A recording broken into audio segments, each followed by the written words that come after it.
بسم الله الرحمن الرحيم الحمد لله والصلاة والسلام على رسول الله صلى الله عليه وسلم أما بعد السلام عليكم ورحمة الله وبركاته فيك مخارج الحروف كفل 4 تمرتنا كفل 4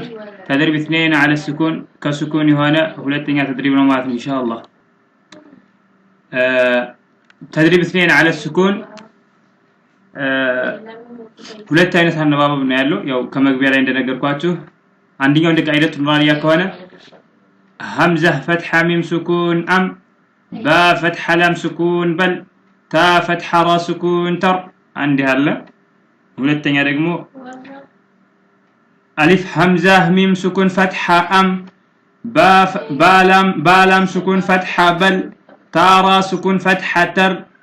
تا با سكون فتحة تب عندي هلا ሶስተኛው ነው ቀላሉ እና ለእናንተ ሰህል የሚሆነው ማለት ነው ግልጽ የሚሆንላችሁ ኢንሻአላህ ሶስተኛው ነው ማነብላችሁ የኛው ለናሙና يعني ለናሙና ያክል እንድታቁት ብዬ ነው أعوذ بالله من الشيطان الرجيم بسم الله الرحمن الرحيم ألف همزة ميم فتحة أم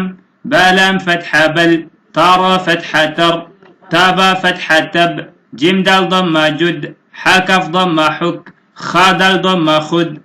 دال با ضم دب ذال قاف ضم ذق را قاف كسر رق زاد دال كسر زد